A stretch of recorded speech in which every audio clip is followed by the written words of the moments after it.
ईमानदार डाकू।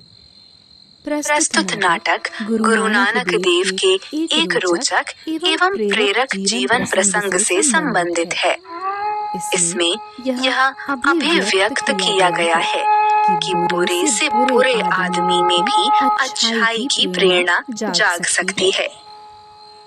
भूमिया एक खूंखार डाकू है जो दानी एवं भला आदमी होने का ढोंग करता है।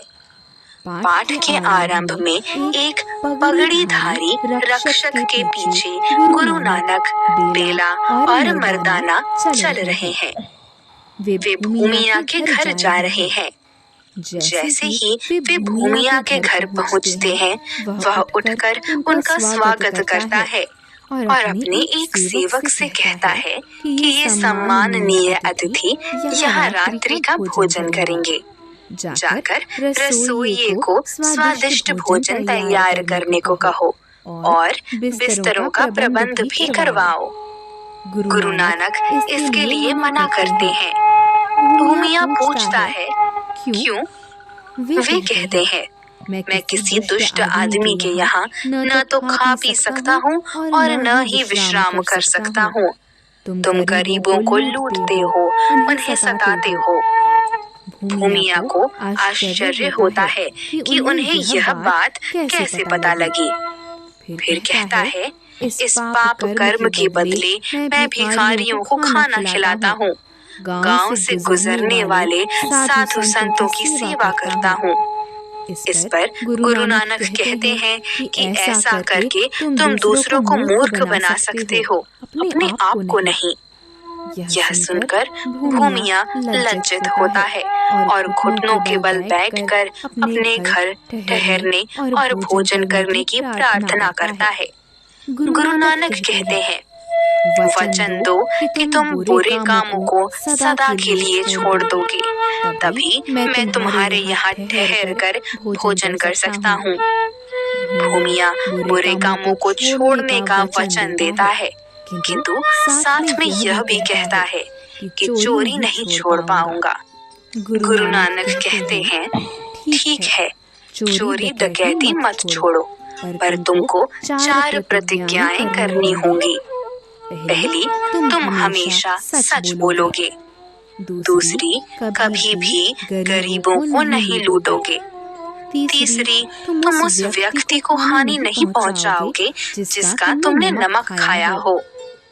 चौथी, चाहे जो भी हो, तुम अपने कर्मों की सजा किसी निरीह व निर्दोष को नहीं भुगतने दोगे।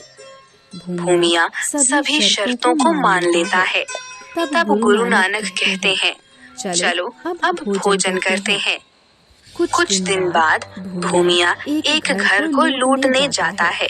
पहरेदार उसे अपने मालिक का मित्र समझकर अंदर जाने देता है। भूमिया कीमती आभूषण और सोने चांदी के सामान को लूटकर रसोई से होकर गुजरता है। वहाँ स्वादिष्ट खाने की गंध के कारण स्वयं को रोक नहीं पाता और एक चम्मच में खाद्य सामग्री लेकर चखता है। तभी उसे अपनी चौथी प्रतिज्ञा याद आती है। वह चोरी किए गए सारे सामान को वहीं छोड़कर खिड़की से बाहर आ जाता है।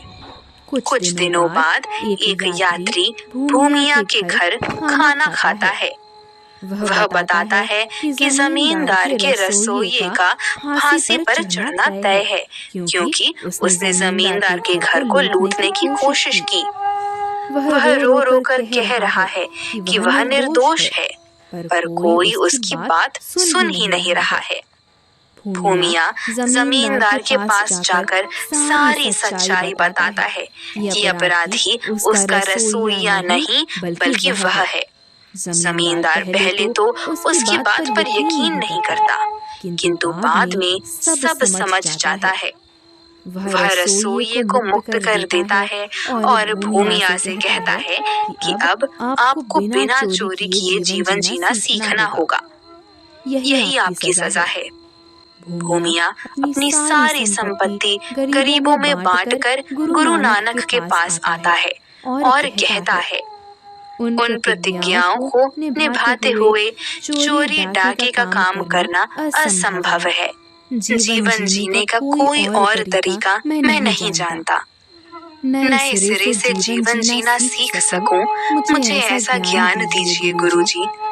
गुरु नानक उसके सिर पर हाथ रख कर कहते हैं, मैं अवश्य तुम्हें ज्ञान दूंगा।